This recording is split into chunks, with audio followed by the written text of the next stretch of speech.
నమస్తే సార్, నాగార్జున రెడ్డి గారు. నమస్తే మధుర్గా, చెప్పు సార్. ఈరోజు వరల్డ్ ఎకనామిక్ ఫోరం ఒక 4-5 రోజుల నుంచి బాగా వింటున్నాం. తెలంగాణ సీఎం రేవంత్ రెడ్డి గారు కూడా దానికి అటెండ్ అయ్యారు.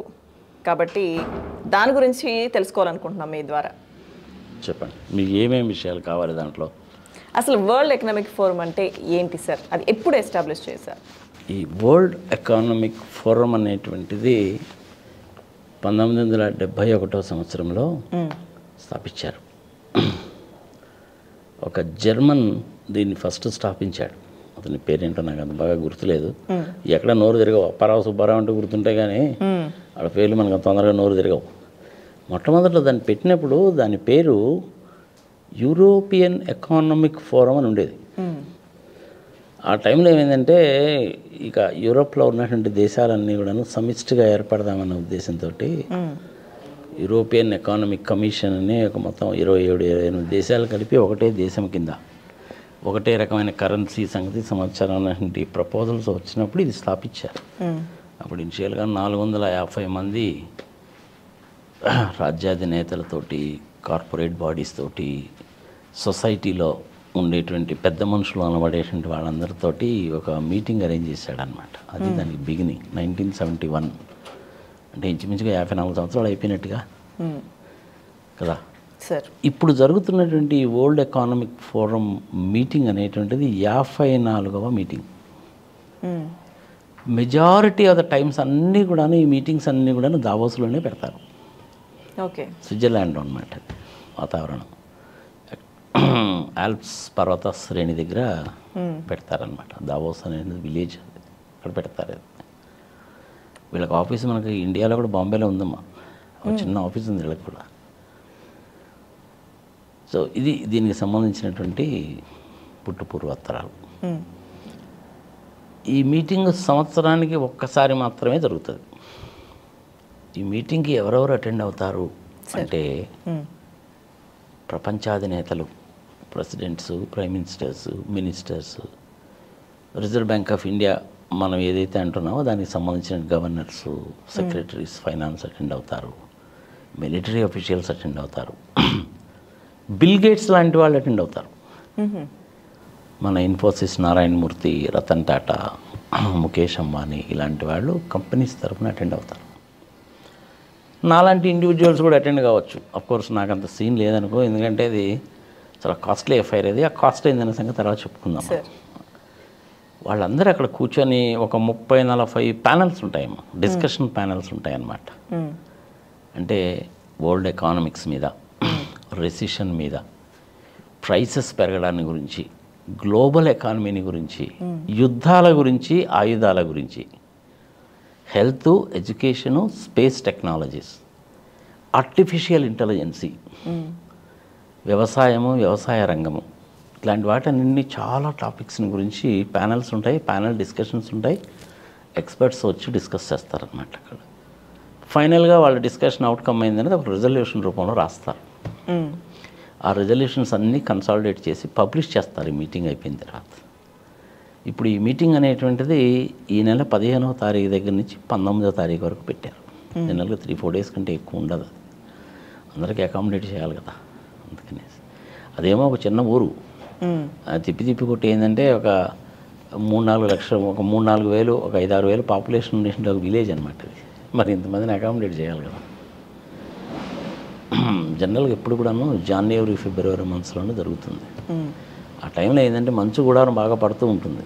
అందుకని అందరు కూడాను పెద్ద పెద్ద స్వెట్టర్లు, కోట్లు వేసుకొని పడుతూ ఉంటారు. మధ్య మధ్యలో మాట్లాడుతుంటే కూడా మంచు పడతా ఉంటుంది, కనపడతా ఉంటుంది అనమాట. సో మన భారతీయులు కూడాను ఇక నార్మల్గా ఉండేటువంటి వ్యవహారమే ఉంటుంది. దానికి ఒక ట్రస్ట్ కింద ఉంటుంది. అది వాలంటరీ ఆర్గనైజేషన్ అనమాట. ఇది దాంట్లో managing trustees, accounts, audit, managing trustees, board members వాళ్ళు ఉంటారు. వన్స్ ఇన్ ఎవ్రీ 3 ఇయర్స్కి బోర్డ్ మెంబర్స్ అది చేంజ్ అయిపోతూ ఉంటారు అనమాట. It's voluntary organisation, trust society లాంటిది అనమాట. సో ఇది దానికి సంబంధించిన పూర్వాపరాలు, సంగతి సమాచారం. అంటే ఇప్పుడు జరుగుతున్నటువంటి మీటింగ్లో ఒక 1600 మంది డెలిగేట్స్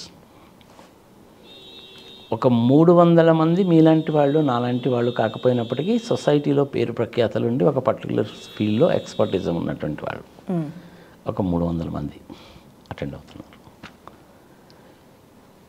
ఒక 60 దేశాలకి సంబంధించినటువంటి పెద్ద పెద్ద నేతలు కూడా వచ్చారు దానికి. చైనా ప్రెసిడెంట్ వచ్చాడు, కొరియన్ ప్రెసిడెంట్ వచ్చాడు, ఫ్రాన్స్ ప్రెసిడెంట్ వచ్చాడు, అమెరికా తరఫున ఒక 2-3 డెలిగేట్స్ కూడా వచ్చారు, ఉక్రెయిన్కి సంబంధించిన జెలెన్స్కీ కూడా వచ్చాడు, జపాన్కి సంబంధించిన డెలిగేషన్ కూడా వచ్చింది. బాగానే ఉంది. మరి మన ఇండియా నుంచి ఎవరు పోయారు? ఇది కదా జనాలందరికి ఇంట్రెస్టింగ్గా ఉంది. మన ఇండియా నుంచి కేంద్ర ప్రభుత్వం దగ్గర నుంచి స్మృతి ఇరానీ వెళ్ళారు. ఆమె ఇప్పుడు child and women welfare cabinet minister కదా, ఆమె వెళ్ళారు. అలాగే మనకి railways, telecommunications and information technology minister ఒక ఆయన ఉన్నాడు. I forgot his name, but is a well educated person. Is from IIT Kharagpur. ఆయన వెళ్ళారు. అలాగే సుర్జిత్ సింగ్ అని ఆయన కూడా ఐఎఫ్ఎస్, ఇండియన్ ఫారెన్ సర్వీసెస్లో అనమాట. ఆయన ఇండియన్ ఫారెన్ సర్వీసెస్లో ఉండి తర్వాత పాలిటిక్స్లోకి వచ్చాడు. ఆయన కూడా వెళ్ళాడు. ఒక మీటింగ్లో ఆయన మాట్లాడుతుంటే నేను చూశాను కూడా. ఓకే, సో అట్లా మినిస్టీరియల్ క్యాడర్లో సెంట్రల్ గవర్నమెంట్ నుంచి వాళ్ళు 3 వెళ్ళారు. స్టేట్ గవర్నమెంట్స్కి వచ్చేసరికి, రాష్ట్ర ప్రభుత్వాలకు వచ్చేసరికి మన తెలంగాణ ముఖ్యమంత్రి రేవంత్ రెడ్డి గారు కూడా వెళ్ళారు.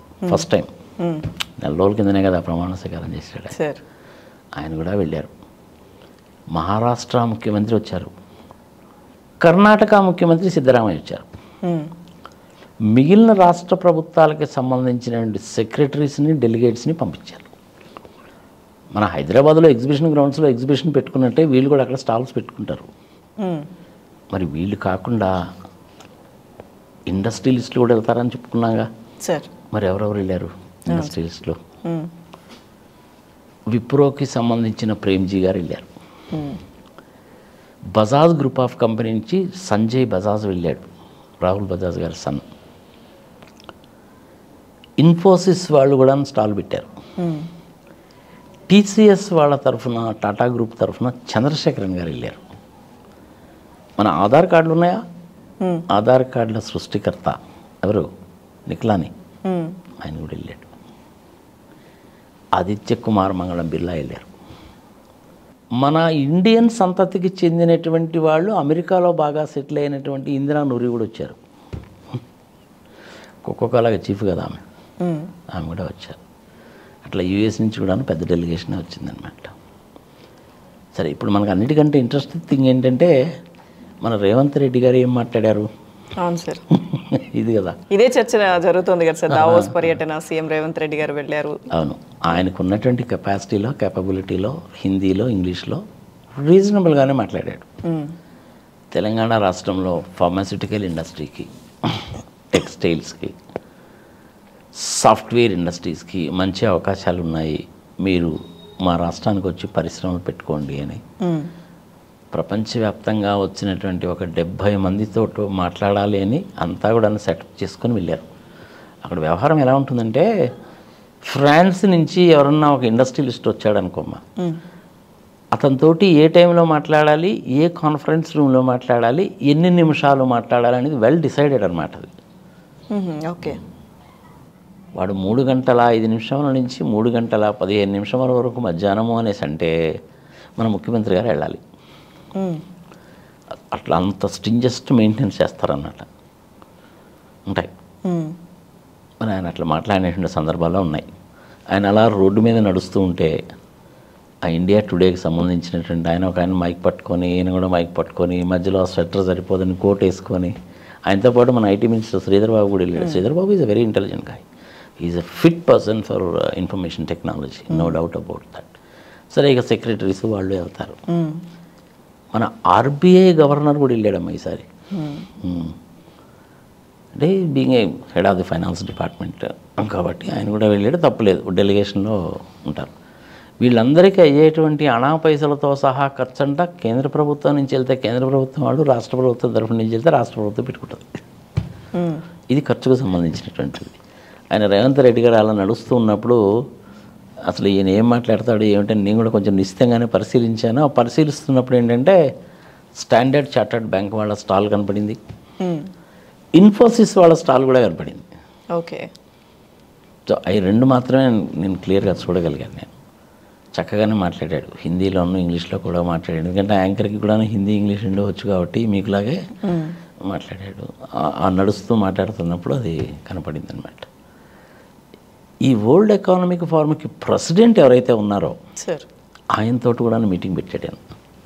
అది చాలా రేర్, అది అంత తొందరగా ఎవరో కష్టం. అంటే వీళ్ళు గవర్నమెంట్ ఫామ్ చేసే అంతా 1 మంతే కదా. బట్ ఎవరు వచ్చినా సరే ఏమో ఎప్పుడు ఏ చీఫ్ మినిస్టర్ ఏమంటాడు అనే ఉద్దేశంతో సెక్రటరీస్ ఇవన్నీ కూడా ముందే వాళ్ళతో మాట్లాడి పెట్టుంటారు. ఎవరు వస్తారు అనేటువంటిది పేరైతే చెప్పుండకపోవచ్చు కానీ అపాయింట్మెంట్ అయితే ఫిక్స్ చేసి ఉంటారు. అందుకని చెప్పి ప్రెసిడెంట్ తోటి కూడా అపాయింట్మెంట్ కుదిరింది. నేను అది కూడా చూశాను, మాట్లాడడం అది కూడా చూశాను అనమాట. నేను పర్లేదు, ఈ maintain the decency, dignity and decorum maintain చేశాడు. తమైన hardly is only was born only in 1969 కదా, హార్డ్లీ 54 years old. ఓకే. అని ఆ కెపాసిటీలో రాష్ట్రాన్ని ఆ విధంగా అంత క్లుప్తంగా చెప్పగలిగాడు అంటే మటుకు ఇట్స్ రియల్లీ అప్రిషియబుల్ థింగ్. బాగానే చెప్పినట్టు లెక్క. మరి దానికోసం ఇంట్లో ఎంత చేటు రిహార్సల్ చేసాడో మనకే తెలియదు కానీ బాగానే చెప్పాడు. ఓకే. రండి మా రాష్ట్రానికి సాఫ్ట్వేర్ హబ్, మేము ఇంకా కూడాను కొత్తవి కూడాను డెవలప్ చేస్తున్నాము. గూగుల్ వాళ్ళకి 8 ఎకరాలు ఇచ్చాము, వాళ్ళు కూడాను మల్టీ స్టోరీడ్ బిల్డింగ్స్ అవి కడుతున్నారు. స్పేస్కి మాకేం ప్రాబ్లం లేదు, ఇంటర్నేషనల్ ఎయిర్పోర్ట్ ఉంది, కనెక్టివిటీ బాగుంది, outer ring roads inner ring roads ఉన్నాయి, ఇన్ఫ్రాస్ట్రక్చర్ బాగానే ఉంది. మీకు ల్యాండ్ అనేటువంటిది రీజనబుల్ రేట్గా ఇస్తాము, గవర్నమెంట్లో ఇన్సెంటివ్స్ కూడా ఇస్తాము, స్కిల్డ్ మ్యాన్ పవర్ దొరుకుతుంది, ట్రాన్స్పోర్టేషన్ ఉంది, ఎడ్యుకేషన్ ఉంది, కార్పొరేట్ హాస్పిటల్స్ ఉన్నాయి. హైదరాబాద్ సిటీ ఎటు పక్కకైనా సరే ఎక్స్పాండ్ కావచ్చు. అదేవిధంగా మాకు అనేకమైన టూరిస్ట్ ప్లేసెస్ కూడా ఉన్నాయి, టూరిజం కూడాను మీ అరేంజ్ చేస్తాం మేము, ఎట్సెట్రా అని తనకు తెలిసినంత వరకు క్లుప్తంగా బాగానే చెప్పాడు. సో అది తెలంగాణ వైపు నుంచి. ఈసారి ఆంధ్రప్రదేశ్ నుంచి ఎవరు పోలేదు. లాస్ట్ టైం ఆంధ్రప్రదేశ్ నుంచి జగన్మోహన్ రెడ్డి వెళ్ళాడు, ఈ సంవత్సరం పోలేదు. నార్మల్గా ఎవరైనా ఏం చేస్తారంటే ఈ మీటింగ్స్కి వన్స్ ఇన్ ఎవ్రీ 3 years వెళ్తారు. అది ప్రతి సంవత్సరం కూడా బోరు. ఈసారి నాకు రతన్ టాటా గారు నాకైతే కనపడలేదు, బట్ ముఖేష్ అంబానీ కూడా కనపడలేదు నాకు. ఆదిత్య కుమార్ మంగళం బిర్లా కనపడ్డారు, ఆయన వెళ్ళాడు. సో ఇట్లా కొంతమంది ప్రముఖులు కూడా వెళ్ళారు. టీసీఎస్ తరఫున టాటాస్ తరఫున ఐ థింక్ చంద్రశేఖర్ గారిని పంపించినట్టున్నాను, అందుకని ఆయన కనిపించాడు నాకు. So this is about world economic forum. Sir, అయితే ఇప్పుడు రేవంత్ రెడ్డి గారు దావోస్ పర్యటనకు వెళ్దాం, అక్కడ మాట్లాడిన దాని గురించి కూడా మీరు చెప్పారు. ఇప్పుడు దీనివల్ల అంటే పరిశ్రమలు వచ్చే అవకాశాలు ఉన్నాయా? ఇప్పుడు ఈ సదస్సులో అగ్రిమెంట్స్ ఏమన్నా జరిగాయా సార్? అవి ఇంకా బయటికి రాలేదమ్మా. మోస్ట్ ప్రాబ్లీ అగ్రిమెంట్స్ కొన్ని జరిగి ఉంటాయి. ఎందుకంటే అక్కడికి వచ్చేటప్పుడు వాళ్ళు ఏంటంటే ప్రతి వ్యాపారస్తుడు కూడాను అక్కడి నుంచి వచ్చేసిన వాళ్ళందరూ కూడాను నువ్వు చెప్పిందంతా బాగానే ఉంది, పాంప్లెట్ బాగానే ఉంది, బుక్లెట్ ఇచ్చావు, పవర్ పాయింట్ ప్రజెంటేషన్ చేసావు, ఇవన్నీ బాగానే ఉన్నాయి కానీ మరి నాకేంటి అంటారు కదా. అందుకని దెన్ అండ్ దేర్ చెప్పాలి. అది ఈ ఏరియాస్లో ఇండస్ట్రీ పెట్టుకోవడానికి సూటబుల్గా ఉంటుంది. ఇక్కడ ఇంత ల్యాండ్ ఉంది, ఈ ల్యాండ్ని ఈ విధంగా డెవలప్ చేశాము, అండర్ గ్రౌండ్ కేబుల్ ఉంది, 24 hours వాటర్ ఉంది. So if you want you can buy a piece of land and then establish అని చెప్పి పవర్ పాయింట్ ప్రజెంటేషన్ అని చెప్పుంటారు. దానికి వాళ్ళు సంతృప్తి కనుక చెందితే then and there memorandum of understanding కూడా రాసేస్తారు. That memorandum of understanding is valid in any international court of law కావచ్చు, లేదంటే ఆ ఇండస్ట్రియలిస్ట్కి గవర్నమెంట్ ఆఫ్ తెలంగాణకి అగ్రిమెంట్ జరుగుతుంది. This memorandum of understanding has been made on this day 18th January 2024 by and between etcetera అని చెప్పి terms and conditions రాసేస్తారు. అందులోనే state government వాళ్ళకి ఏవి ఇన్సెంటివ్స్ ఇస్తుంది, వాళ్ళు ఇన్వెస్ట్మెంట్ 1000 కోట్లు పెడుతున్నారు, ఒక 4000 మందికి ఉద్యోగాలు వస్తున్నాయి, సంవత్సరం రాసేస్తారన్నమాట మెమరాండం ఆఫ్ అండర్స్టాండింగ్లో. అలాంటివి కూడా జరిగే ఉంటాయి. ఐ థింక్ ఇవ్వాలే కదా, ఫైనల్ డే ఇవ్వాలే.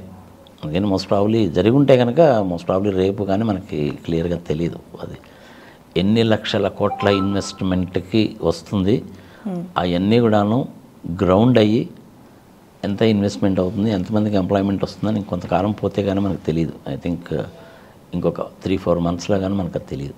ఓకే.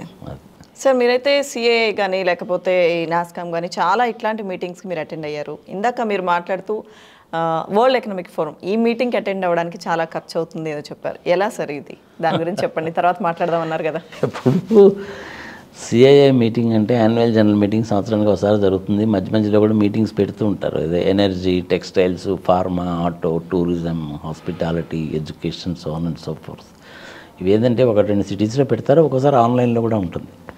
ఒకసారి మన ఆన్లైన్లో మీటింగ్ అనేసి అంటే అది some 2500 rupees or something like that delegation fee అది ఉంటుంది. పార్టిసిపేట్ చేసి మనం ఆఫీస్ నుంచే మాట్లాడవచ్చు.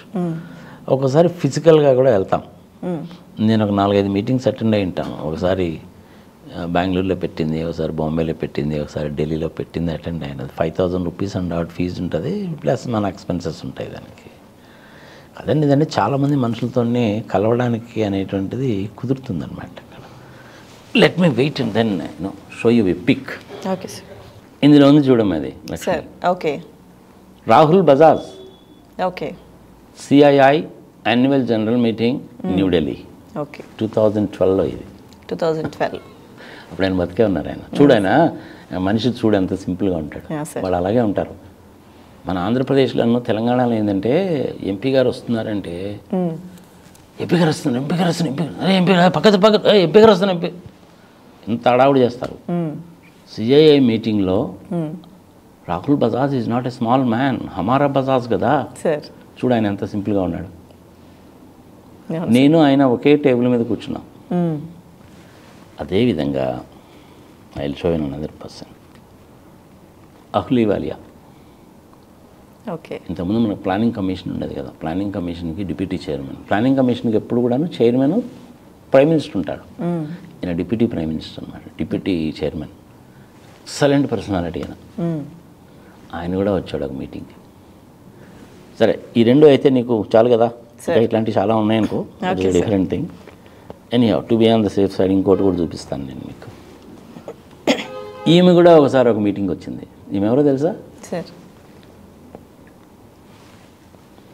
చనిపోయారు ఇప్పుడు. ఈమె ఢిల్లీకి 3 సార్లు ముఖ్యమంత్రిగా చేశారు. Sheila Dikshit. Fortunately she is my sister's classmate. Okay. Okay. ఇలాంటి పెద్ద పెద్ద వాళ్ళందరూ కూడాను అటెండ్ అవుతూ ఉంటారు అన్నమాట మీటింగ్స్కి. చాలా ఇంట్రెస్టింగ్గా ఉంటుంది వాళ్ళతోటి. 1 డేనో 2 డేస్ ఉంటాయి. మంచి ఇంపార్టెంట్ డిస్కషన్స్ అవి జరుగుతాయి. మనం వెళ్ళిన క్వశ్చన్స్ కూడా అడగచ్చు. క్వశ్చన్స్ కూడా సమాధానాలు చెప్తారు.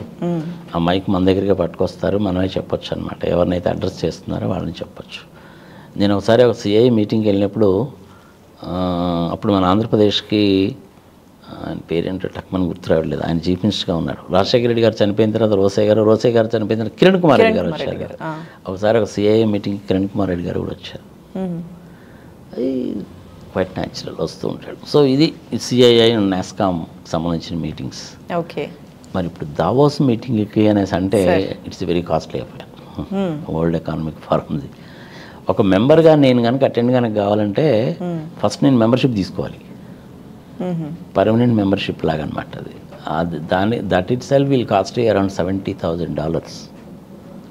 ఒకసారి వెళ్ళి కనుక అటెండ్ అయ్యి కనుక రావాలంటే నేను రావడానికి పోవడానికి ఖర్చులు plus flight charges, hotel charges, సంగతి సంవత్సరం అన్నీ ఉంటాయి. స్టాల్ పెట్టుకుంటే ఇంకా ఎక్కువ అవుతుంది. అదే కంపెనీస్ వాళ్ళు కనుక మెంబర్షిప్ కనుక తీసుకోవాలంటే అప్రాక్సిమేట్లీ $3,00,000 నుంచి $5,00,000 దాకా అవుతుంది. కంపెనీస్ కనుక మెంబర్షిప్ కనుక తీసుకుంటే ఏమవుతుందంటే యాన్యువల్ ఫీజు వేరే ఉంటుంది దీనికి. ఇది గుర్తుపెట్టుకోవాలి. Every year annual fee around $65,000 కట్టాలి. నేనైనా సరే, కంపెనీ అయినా సరే, పార్ట్నర్షిప్ ఫర్మ్ అయినా, ఎల్ఎల్పీ అయినా, ఎవరైనా అది కట్టాలి. Annual membership fee. ఈ మీటింగ్ అటెండ్ కావడానికి మళ్ళీ ఫీజు వేరే ఉంటుంది. యాన్యువల్ జనరల్ మీటింగ్ ఫీ మళ్ళీ వేరే ఉంటుంది. అది $2,00,000, $1,00,000, $3,00,000 అట్లా ఉంటుంది అనమాట. $3,00,000 అంటే ఇంచుమించుగా 2.5 crores కదమ్మా. మరి దాని వర్త్ ఉందా లేదా అనేది కూడా ఆలోచించాలిగా. మళ్ళీ ఇందులో కూడాను డిస్కౌంట్స్ ఏమైనా ఉంటాయంటే అట్లాంటివి ఏమి ఉండవమ్మా. అర్లీ బర్డ్స్ అని అవన్నీ ఇవి టెర్మినాలజీ మామూలుగానే వాడుతుంటారు. మీరు ఎంతమంది మెంబర్స్ వస్తున్నారని ముందే చెప్పాలి. 3 వస్తున్నారా, 5 వస్తున్నారా? 5 వస్తున్నాము. ఏ కంపెనీ నుంచి వస్తున్నాము? పలానా కంపెనీ నుంచి వస్తున్నాము అంటే ఆ కంపెనీకి మెంబర్షిప్ ఉందా లేదో చూస్తారు. ఇవన్నీ బై సిస్టంలో బై డిఫాల్ట్ జనరేట్ చేసేస్తారు. Everything is in white. మన వాళ్ళకి ఇమ్మీడియట్గా మైండ్లోకి వచ్చేది ఏంటంటే ఏమంటే ఇందులో క్యాష్ పే చేస్తే ఏమైనా ఒప్పుకుంటారండి, బ్లాక్ మనీ ఏమైనా ఇస్తారండి అని. అట్లాంటి ఏమి ఉండవు అక్కడ, అన్ని డాలర్లోనే పే చేయాలి. ఓకే. ఫుల్ వైట్ మనీ ఉంటుంది. పెద్ద పెద్ద వాళ్ళు వస్తారు కాబట్టి వాళ్ళతో ఇంటరాక్షన్ మూలకంగా ఏమవుతుందంటే మనకి నాలెడ్జ్ పెరుగుతుంది, ప్రపంచంలో ఏం జరుగుతుందో తెలుస్తుంది. ఈ సంవత్సరం 2024లో ఇప్పుడు పెట్టినటువంటి దీని థీమ్ ఆబ్జెక్ట్ అంటూ ఒకటి ఉంటుంది కదా, ఈ థీమ్ ఏంటంటే రీబిల్డింగ్ ఆఫ్ ట్రస్ట్. ఇది దీని థీమ్ 2024కి. 2003లో ఒకసారి జరిగిందమ్మా. అప్పుడు ఏం చేశారంటే బిల్డింగ్ ట్రస్ట్ అని పెట్టారు అప్పుడు థీమ్. ఇప్పుడు రీబిల్డింగ్ ఆఫ్ ట్రస్ట్ అని పెట్టారు. ఇదేందబ్బా, ఎందుకు రీబిల్డింగ్ ఆఫ్ ట్రస్ట్ అని ఎందుకు పెట్టారని ఆలోచిస్తే దానికి కారణం ఏంటంటే జరుగుతున్నాయండి యుద్ధాలు, ఆయిల్ క్రైసిస్, వీటన్నిటిని దృష్టిలో పెట్టుకొని ఒకసారి మళ్ళీ రీబిల్డ్ చేసుకోవాలి. మీరు మమ్మల్ని నమ్మాలి, మేము మిమ్మల్ని నమ్మాలి, మనము ప్రపంచాన్ని నమ్మించాలి, ప్రజలందరూ మనల్ని నమ్మాలి. అది వ్యాపారస్తులు కావచ్చు, పొలిటీషియన్స్ కావచ్చు, దేశాధినేతలు కావచ్చు. అదనమాట థీమ్ అది.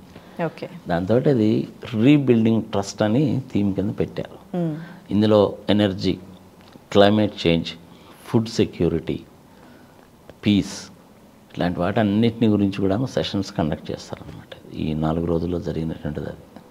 Okay sir. ఈ వరల్డ్ ఎకనామిక్ ఫోరం ప్రపంచానికి దీనివల్ల ఉపయోగం సార్, ఎందుకంటే తెలంగాణ గురించి అంటే సీఎం మాట్లాడిన విషయాలు కానీ, తెలంగాణకి జరగబోయే మేలు గురించి కానీ చెప్పారు. మీరు ప్రపంచానికి ఉపయోగం ఏంటి సార్ దీనివల్ల?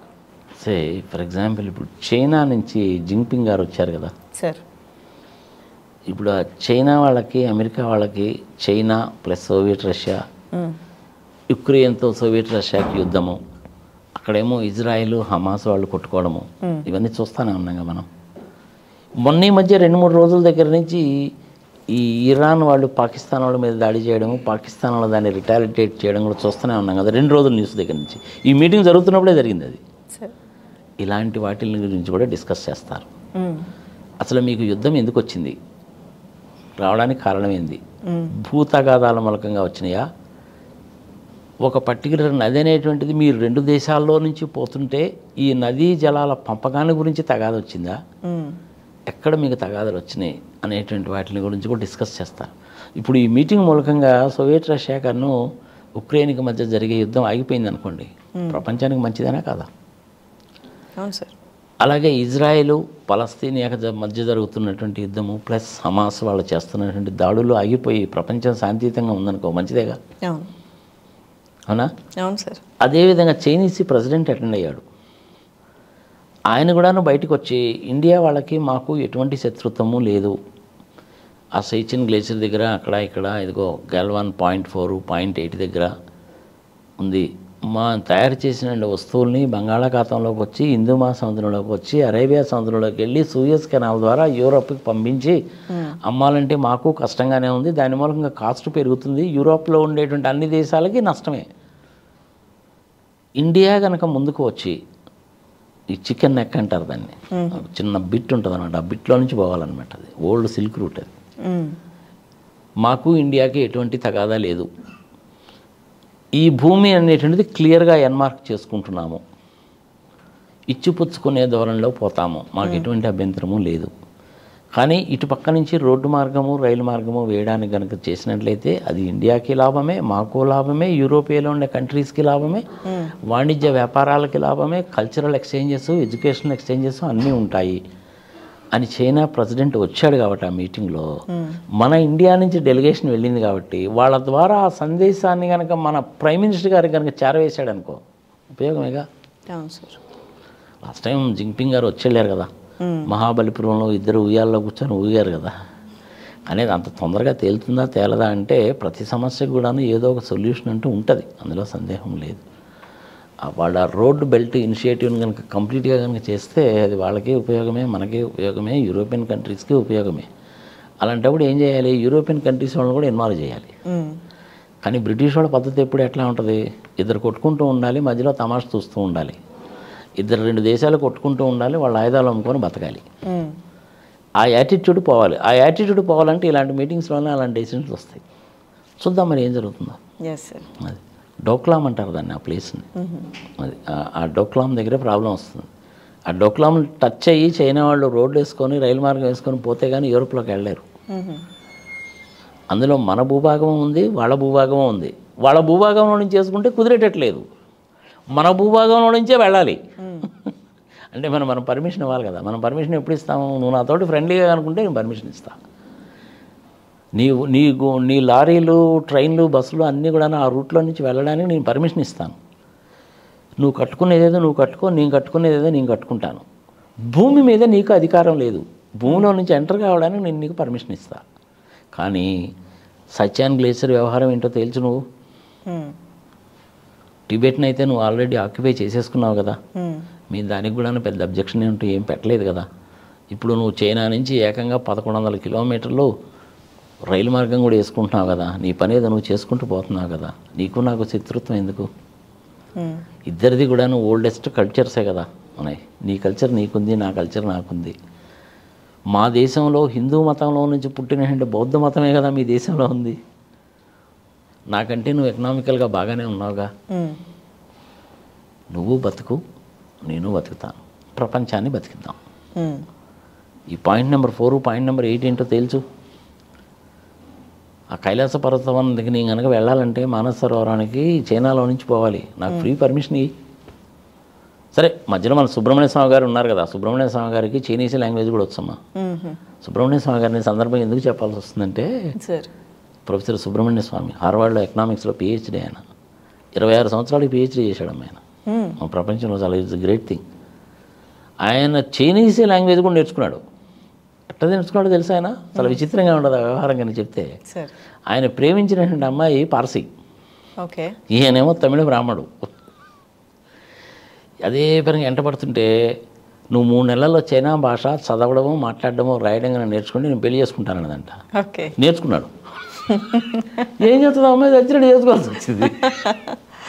ఇప్పుడు కూడా అంటాడు, నేను ఏదో మాట్లాడుతుంటాను, పుస్తకాలు రాస్తుంటాను, కానీ జేబులో డబ్బులు ఎవరు అంతా నా భార్యదారు అంటాడు.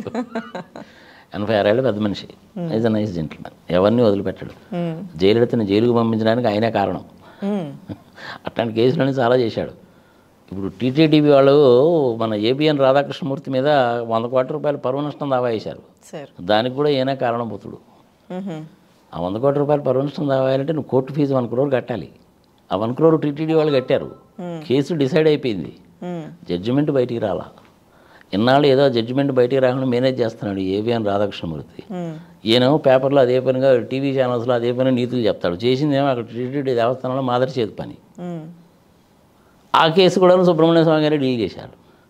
ఆయన చైనా వాళ్ళతో మాట్లాడి ఒకసారి సెటిల్ చేశాడు వ్యవహారం. ఎంతవరకు సెటిల్ చేశాడంటే, చైనీస్ బార్డర్ వరకు మనం వెళ్తాం, పాస్పోర్ట్ చూపిస్తాం, వాళ్ళు అలౌ చేస్తారు, తర్వాత వాళ్ళ వెహికల్స్లో తీసుకెళ్తారు మనల్ని. అలా కాకుండా ఫ్రీ ట్రాన్స్పోర్టేషన్ కోసం మనకి ఫెసిలిటీ కల్పించవచ్చు వాళ్ళు. అది ఏ కంట్రీకి ఆ కంట్రీ రూల్స్ ఉంటాయి కదా, మా లాస్ ఆఫ్ ద ల్యాండ్ ఉంటాయి కదా. ఇక్కడ మనం బస్సు దిగుతాము, వాళ్ళ బస్సు ఎక్కుతున్నాం ఇప్పుడు, అంతే తేడా.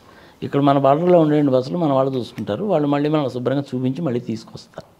సరే, ఇప్పుడు వేరే ఆల్టర్నేటివ్ మార్గం కూడా ఒకటి వేస్తున్నాం అనుకో, డైరెక్ట్గా 3+3 2+2 రోడ్డు మార్గం మనమే వేస్తున్నాం అనుకో కైలాసం పోవడానికి. ఇక మీద చైనాలోకి వెళ్ళకుండా డైరెక్ట్ మనమే వెళ్ళేటట్టు మార్గం కూడా తయారు చేస్తున్నాం. సో ఇట్లా చైనీస్ ప్రెసిడెంట్ కనుక ముందుకు వచ్చి కనుక మాట్లాడంటే అది ప్రాబ్లం కూడా సాల్వ్ అయిపోయినట్టేగా. ఒకసారి చైనా వాళ్ళతో ప్రాబ్లం సాల్వ్ అయిందంటే పాకిస్తాన్ వాళ్ళతో కూడా ప్రాబ్లం సాల్వ్ అయిపోద్ది. పాకిస్తాన్ వాళ్ళు ముందుకు కనుక వచ్చి ప్రాబ్లం కనుక సాల్వ్ చేసుకుంటే, సరే కాశ్మీర్ ఇష్యూ అంటే ఆల్రెడీ పోయిందనుకో, ఇంకా దాని గురించి అంటే ఏం లేదు. సరే, మధ్య మధ్యలో అప్పుడప్పుడు ఈ టెర్రరిస్టులు అనేటువంటి వాళ్ళు ఏదో వచ్చి పుట్టుకు కాల్చిపోతుంటారు. అయ్యా, మీకు మాకు యుద్ధం వద్దు, ఆ టెర్రరిస్టులు అనేటువంటి వాళ్ళు మీ దేశంలోకి రాకుండా చూసే బాధ్యత మాది అని పాకిస్తాన్ వాళ్ళు కనుక చెప్తే, వాళ్ళతో కూడా మనకు తగాద లేదుగా. మరి అది చైనా వాళ్ళతో మొదలుపెట్టి పాకిస్తాన్ వాళ్ళతో ఎండ్ అవుతుందా, పాకిస్తాన్తో మొదలై చైనాతో ఎండ్ అవుతుందని చూడాలి. Chinese is also good people. The little people are, good people to go with. No doubt about that. Infrastructure కానీ అది కానీ డెవలప్మెంట్ కానీ ఎక్సలెంట్. మనకేమో 40 ఏళ్ళలో స్వాతంత్రం వచ్చింది, వాళ్ళకేమో 49లో స్వాతంత్రం వచ్చింది. 1980వ సంవత్సరం వరకు చైనా అంటే అడుక్కు తినే దేశం కింద లెక్క. మరి 30 సంవత్సరాల్లో ఇంత చేడు ఎట్లా డెవలప్ అయ్యారు అనేసి అంటే, మన భారతదేశంలో PV నరసింహారావు గారు 1990లో ప్రైమ్ మినిస్టర్ అయినప్పుడు ఏ విధంగా అయితే సరళీకృత విధానాలను తీసుకొచ్చాడో, వాళ్ళు 1980లోనే తీసుకొచ్చారు. చాలా ఫాస్ట్గా డెవలప్ అయ్యారు. వాళ్ళది ఇంచుమించుగా $17 trillion ఎకానమీ ఇప్పుడు వాళ్ళది. మనదేమో $3.75 trillion ఎకానమీ. వాళ్ళదే 140 కోట్ల పాపులేషను, మనదే 140 కోట్ల పాపులేషన్. మన రైళ్ళు ఏమో 130 కిలోమీటర్లో పోతాయి, వాళ్ళ రైళ్ళు ఏమో 320 కిలోమీటర్ల ఫాస్ట్లో పోతాయి. ప్రపంచంలో మ్యానుఫ్యాక్చరింగ్ అంటే చైనానే. మరి 40 సంవత్సరాల్లో వాళ్ళు అంత అభివృద్ధి ఎలా సాధించారు? 30 సంవత్సరాల్లో మనం ఈ మాత్రం అభివృద్ధి ఎందుకు సాధించాము? కారణం ఏంటంటే రాజకీయం. I'm sorry to say this. ఏదైనా తీసుకోమా చివరికి రాజకీయంతో ముడిపడుతుంది. అక్కడ వాళ్ళకి రాజకీయం అంటే ఏముండదు. Communist party of India rule చెప్తాడు, నువ్వు పాటించాల్సిందే. పాటించకపోతే జైల్లోకి వెళ్తావు. చాలా స్ట్రిక్ట్గా ఇంప్లిమెంట్ చేస్తారు. మెజారిటీ ఆఫ్ ద కంపెనీస్ అన్నీ గవర్నమెంట్ కంపెనీసే ఉంటాయి. కానీ మన ఇండియాలో అలా కాదుగా. అది ప్రాబ్లం వస్తుంది. సరే, చివరిగా చెప్పుకోవాలంటే మోడీ గారు వచ్చిన తర్వాత పరిస్థితులు బాగానే ఉన్నాయి. ఇందిరాగాంధీ ఉన్నప్పుడు బ్యాంకులు నేషనలైజేషన్ చేసింది, అది మంచిదే. ఎట్సెట్రా ఎట్సెట్రా జరిగిపోతూనే ఉంటాయి. కాలేజీలో చదువుకుంటున్నప్పుడు మేమందరం ఢిల్లీ టూర్ వెళ్ళి ఉన్నాము. ఢిల్లీ టూర్ వెళ్తే January 1, 1978 అక్కడే ఉన్నాం మేము. ఆమె ఇంటికన్నా మేము ఉన్నటువంటి వెంకటస్వామి గారి ఇంటికి హార్డ్లీ మధ్యలో 10 ఇళ్ళు ఉంటాయి అంతే. I don't remember that. Number 1 Ashoka road, number 1 Akbar road అనుకుంటాను. ఆ రోజు వెళ్తే అధికారంలో లేదు కదమ్మా, చూడడానికి ఒక్కటి రాలేదమ్మా. అంటే అధికారం ఉంటే మనుషుల వ్యవహారం ఎట్లా ఉంటుందో, అధికారం లేకపోతే ఎట్లా ఉంటుందన్న జీవితంలో మొట్టమొదటిసారి చూశాను. ఆ రోజు అడిగితే ఆమె చెప్పింది అనమాట, 1960sలోనే మనము రష్యన్స్ హెల్ప్ తోటి, శాటిలైట్ స్కానింగ్ తోటి మన దేశంలో ఎక్కడెక్కడ ఆయిల్ రిసోర్సెస్ ఉన్నాయో తెలుసు మనకి. అవి కనుక బయటికి తీసేస్తే ఫ్యూచర్ జనరేషన్స్కి ఏమీ మిగలదు, అందుకని తీయలేదు అని చెప్పింది ఆమె. అది ఇప్పుడు నిజమైంది చూడండి. అండమాన్ నికోబార్ దీవుల్లో ఆయిల్ రిసోర్సెస్ ఉన్నాయని తెలుసు కదా మనకి. ఇప్పుడు మనం ప్రపంచానికి తెలియజేసి బయటికి తీయడం మొదలుపెట్టాం. ఇది ప్రజలు తెలుసుకోవాలి. అందుకని ఎప్పుడు కూడాను మనకున్న రిసోర్సెస్ని చాలా జాగ్రత్తగా వాడుకోవాలి. ఎక్స్పోర్ట్ చేయకూడదు. ఐరన్ ఓర్ కానీ ఇంకోటి కానీ ఎప్పుడు కూడా ఎక్స్పోర్ట్ చేయకూడదు. ఆ ఐరన్ ఓర్ ఎక్స్పోర్ట్ చేసింది ఎవరికి? మనం జపాన్ వాళ్ళకి. అదే ఐరన్ ఓర్ని 2008లో ఒలింపిక్స్ గేమ్స్ జరుగుతుంటే చైనా వాళ్ళకి కూడా అమ్మాము. మన ఐరన్ ఓర్ని వేరే వాళ్ళకి ఎక్స్పోర్ట్ చేసేస్తే రేపు మనకి ఎట్లుంటుంది? మీ యంగ్స్టర్స్కి ఎక్కడి నుంచి వస్తుంది? అదంతా కూడా కర్ణాటక నుంచి వచ్చి ఆ ముత్తుకూరు దగ్గర ఉండేటువంటి కృష్ణపట్నం రేవు నుంచి వైజాగ్ నుంచి పోయేది. చేసిందంతా ఎవరు? గాలి జనార్దన్ రెడ్డి. న్యాచురల్ రిసోర్సెస్ని ఎప్పుడు అమ్మకూడదు. అడవుల్ని కొట్టేయకూడదు, న్యాచురల్ రిసోర్సెస్ని అమ్మకూడదు. నీటిని వేస్ట్ చేయకూడదు, పవర్ని వేస్ట్ చేయకూడదు. ఇది చాలా ఇంపార్టెంట్. అది మీ యంగ్స్టర్స్. సౌత్ ఆఫ్రికాలో ఎంత ప్రాబ్లం వచ్చిందో తెలిసిన వాటర్ కోసం అని చెప్పి యుద్ధాలే జరిగినాయి ఆడ. అందుకని let us not waste the water, electricity, money, food material. మన ఇళ్లలో మనకు తెలియకుండానే 15% ఫుడ్ మెటీరియల్ వేస్ట్ అయిపోతుంటుంది మనకి. అందుకని let us not waste such kind of things. ఇవన్నీ కూడా మీ యంగ్స్టర్స్కి తెలుసుకోవాలి. Let us not waste it. సగం వాటర్ మంచినీళ్ళ బాటిల్ తాగాల పెట్టేయడం ఏంది? మిగిలిన సగం తీసుకెళ్ళి 2 వీలర్లో పెట్టుకో, లేదంటే కారులో పెట్టుకో. దాన్ని ఆడబడేసిపోతే వేస్ట్ కదా. Let us not waste it. So అట్లా చైనా వాళ్ళు కనుక ముందుకు వస్తే కనుక డొక్లాం దగ్గర ప్రాబ్లం కనుక సాల్వ్ అయితే అందరికీ బెనిఫిట్. అలాంటి విషయాలన్నీ కూడా జరుగుతాయి అన్నమాట ఈ మీటింగ్స్లో. ఒకసారి ఇద్దరికి బాగా సీరియస్గా తగాదు వచ్చింది, ముఖాలు మార్చుకుంటూ ఉంటారు, కూర్చుంటూ ఉంటారు. అప్పుడు మధ్యలో ఉండేటువంటి రావాయ బాబు ఎందుకు నేను మాట్లాడతాను కదా అని కూర్చోబెడతారనమాట. మీరటు నేనటు కూర్చుంటారు, నాకు కూర్చుంటారు. అది కాదులే ఇది కాదులే అని చెప్పి సర్ది చెప్పి సంగతి సంవత్సరం చేస్తుంటారు. ఇవే కాకుండా మీ దేశంలో ట్యాక్సులు కొంచెం ఎక్కువ ఉన్నాయండి, కొంచెం తగ్గిస్తే కనుక బాగుంటుంది అనేసి అంటే సరేనండి. అలాంటి దేశాలకు మధ్య అగ్రిమెంట్లు కూడా జరుగుతాయి ఇక్కడ. మినిస్టేరియల్ క్యాడర్లో ఉండేటువంటి వాళ్ళు చేయొచ్చు, చేస్తారు. కంపెనీస్ మధ్య అగ్రిమెంట్స్ జరుగుతాయి. ఇవన్నీ కూడా చాలా విషయాలు జరుగుతాయి. ఒక్కొక్కటి బయటకు వస్తాయి. రేవంత్ రెడ్డి గారు ఎన్ని మెమరాండం ఆఫ్ అండర్స్టాండింగ్స్ మీద సైన్ చేశారు, ఎంత పెట్టుబడి వస్తుందని ఒక 3-4 నెలలు పోతే కానీ తెలియదు. ఒక 1 monthలో కొంతవరకు తెలుస్తుంది. రేపు వచ్చిన తర్వాత ఏమో మీటింగ్ పెట్టి చెప్పాలి కదా, చెప్తారు. అపోజిషన్ వాళ్ళు ఊరుకోరు కదా. లాస్ట్ టైము మన కేటీఆర్ గారు వెళ్ళొచ్చాడు కదా, నేను వెళ్ళినప్పుడు అంత వచ్చింది ఇంత వచ్చిందని చెప్పుంటాడు. ఇప్పుడు నువ్వు వెళ్ళొచ్చావు కదా, ఇంత ఖర్చు పెట్టావు, గ్యాంగ్ అంతా వేసుకొని పోయావు, ఏం చేసి వచ్చావు అని అడుగుతారుగా. మరి అడిగినప్పుడు చెప్పాలి అంటే చెప్పాలిగా. శ్రీధర్ బాబు కూడా వెళ్ళాడు కదా, ఆయన ఐటీ మినిస్టరు, ఆయన చెప్పేది ఏదో ఆయన చెప్పుంటాడు. వేరే ఇంకొక 2-3 సెక్రటరీస్ పోయి ఉంటారు. ఈయన కూడా రీజనబుల్గానే మాట్లాడాడు, అది క్లుప్తంగానే చెప్పాడు. Let us hope the best. Right. ఇంకా అంతే సార్. అంతేనా? తెలంగాణకు వచ్చే ఉపయోగాలు అలాగే ప్రపంచానికి ఉన్న ఉపయోగాలు కూడా చెప్పారు అది సంగతి. వరల్డ్ ఎకనామిక్ ఫోరం గురించి. అవును. ఎస్ ఈసారి దాని థీమే అదమ్మా అది, సార్. Rebuilding of trust. అందరూ మధ్య కూడాను ఐకమత్యం తీసుకురావడం అనేటువంటిది ఈసారి థీమ్. అందుకని చూద్దాం ఏమవుతుంది. Yes, thank you sir. Right అమ్మా, థ్యాంక్ యూ.